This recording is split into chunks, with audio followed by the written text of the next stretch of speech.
I'm not sure how to pronounce this.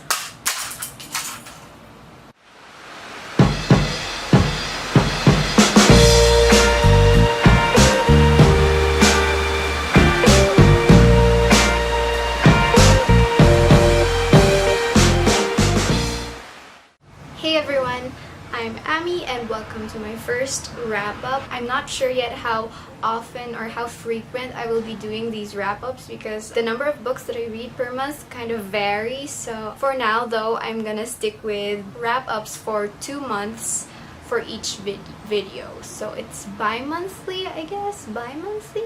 I'm going to start with the books I've read in March as well as in April for the 2 months wrap-up that I'm going to be doing for this video. I will be doing a wrap-up for January and for February because I don't remember the books that I've read then. The first book I finished in the month of March is Brooklyn by Colm Toibin. Please correct me if I'm saying this author's name wrong. So I gave this book 3 stars. This book follows Ailish, who is an Irish girl who moves from Ireland to Brooklyn, New York. It mainly covers her struggles as an immigrant to USA, in which the culture is very different from where she is accustomed to in Ireland. So she experiences culture shock and homesickness at the start of her stay in Brooklyn.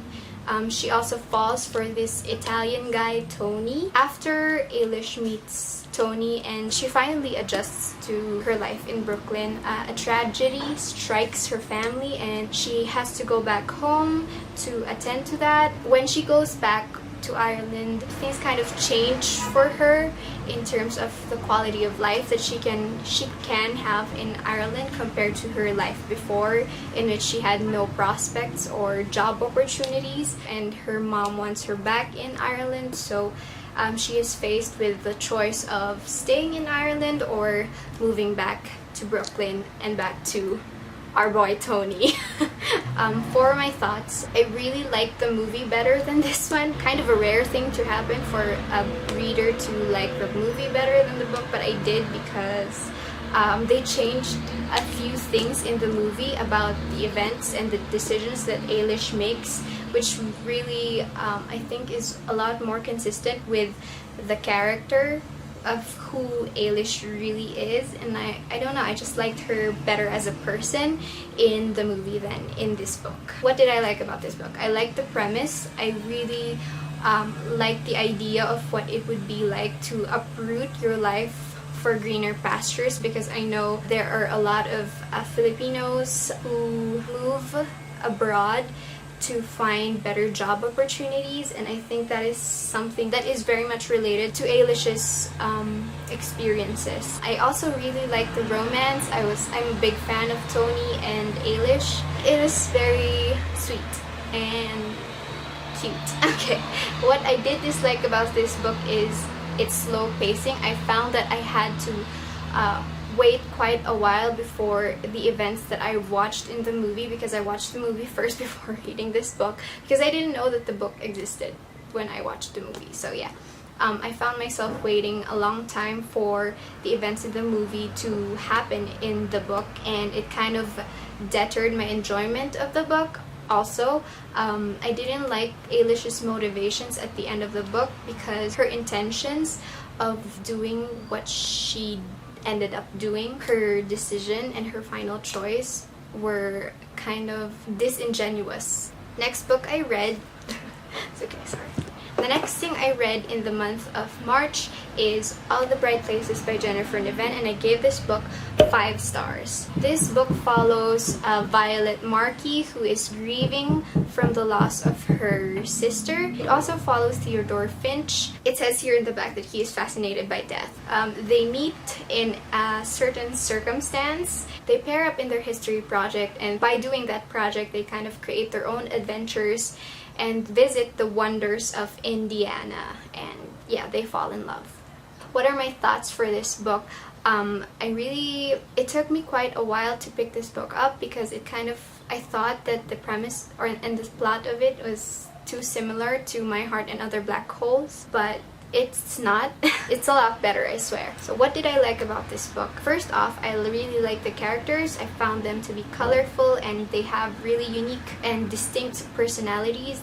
They are complex as well. They're just not like one thing. As a reader, you kind of get to understand the different sides of both Violet and Finch throughout the story, and you both love and hate their actions and their decisions. From a reader's perspective, you really see them as people who are real and are human like you because of their struggles. Second thing that I like about this book, I really like the portrayal of mental health in this book. I can't talk about how accurate the mental health representation in this book is because I don't experience the same problems as do they, but I like that the mental health problems of the characters in this book were tackled not as an eccentricity or like a quirk of the characters, but something that serves as an actual problem to the characters. I also like how Jennifer Niven wrote it in two perspectives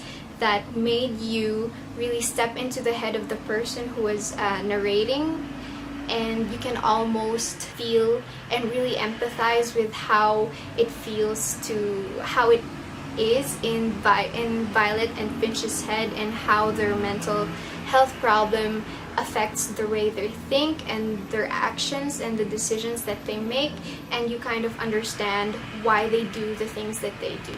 Third thing I liked about this book is the acknowledgements part, because you get a peek at the life of Jennifer Niven and her experiences that kind of resonate and are being reflected in the book.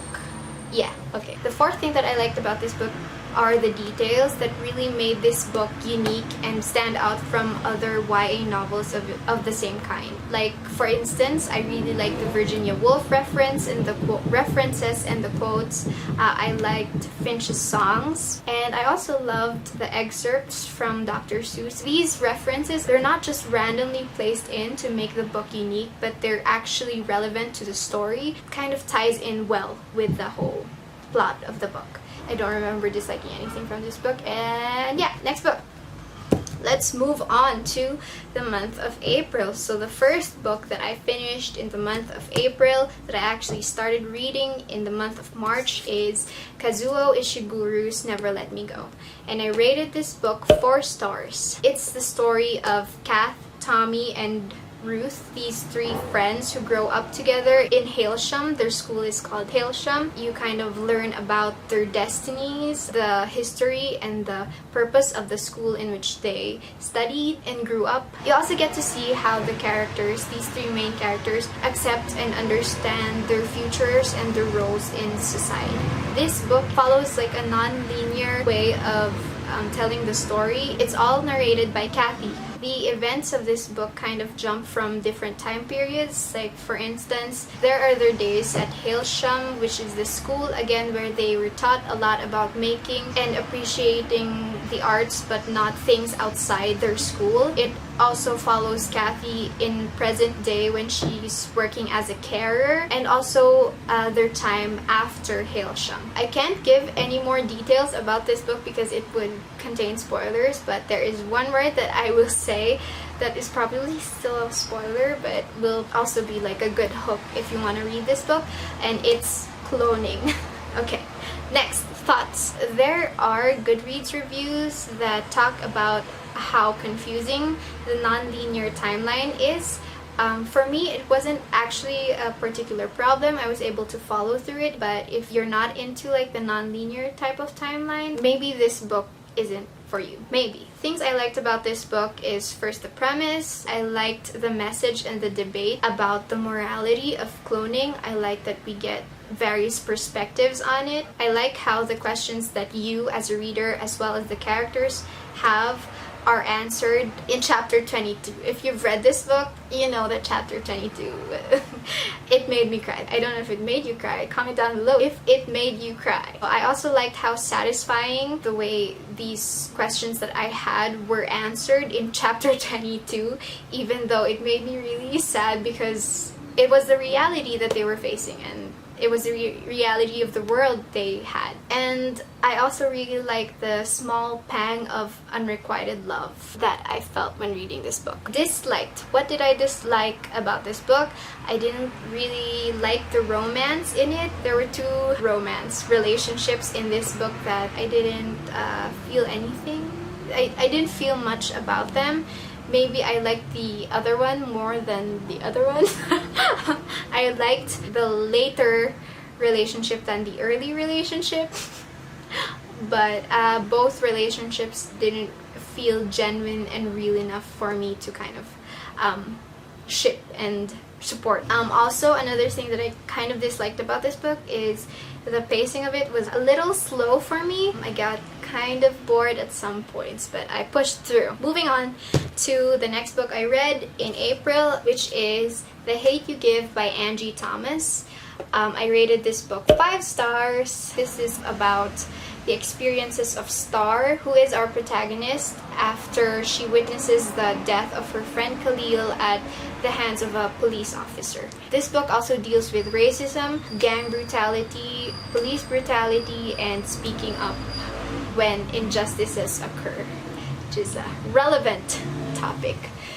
What I liked about this book, I really liked the plot and the conflict that the characters experience in the book. I like how relevant it is. Of all of the messages in the book, the one I particularly liked is the one about the importance of speaking up. I also really like the family dynamics. Like Kat said, I found the family scenes in here to be really wholesome and sweet, and a good distraction from the really heavy parts of the book. Disliked. I didn't like a few of the dialogues in the scenes, especially the Chris scenes. I wasn't in it. I didn't like the romance in it, although I do like that Chris is there to support her even after he knew about the risks of doing so. But going back to the dialogue and the scenes that I didn't like some of them because they were cheesy, they were cringeworthy, and they were kind of corny, slightly. But since the book isn't about those, I still gave this book 5 stars because of the relevance and of the message and the story. Okay. The next book I read in the month of April is Coraline by Neil Gaiman.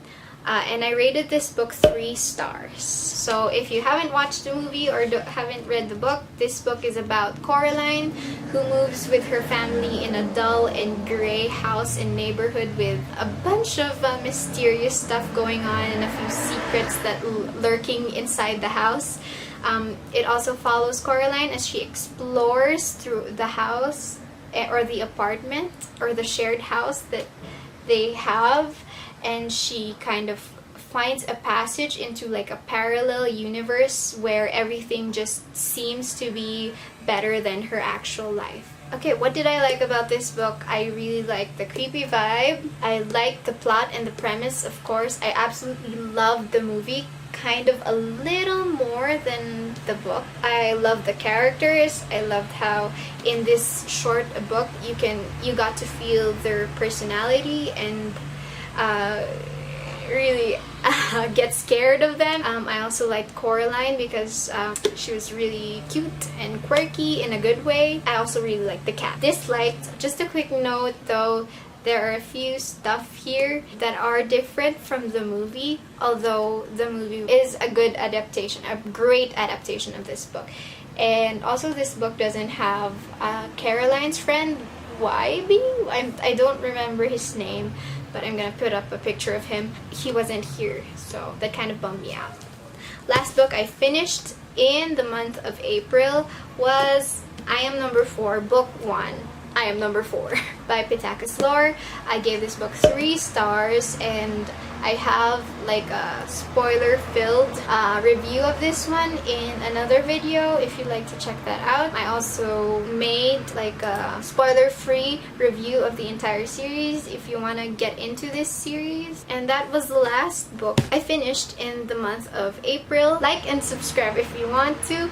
Comment down below if you've read the same books that I have read, and what have you read in these 2 months that I mentioned. I only read these number of books. I think 2, 4, 6. I only read 6 books in 2 months, so you kind of see why I have to do the wrap up every 2 months, because I read slow. I hope you tune in for my other videos. And for those of you guys who are still waiting on a Jane Austen spin-off, I'm so sorry, but I will be getting to that content soon, I hope. Okay, that's it for me. Bye!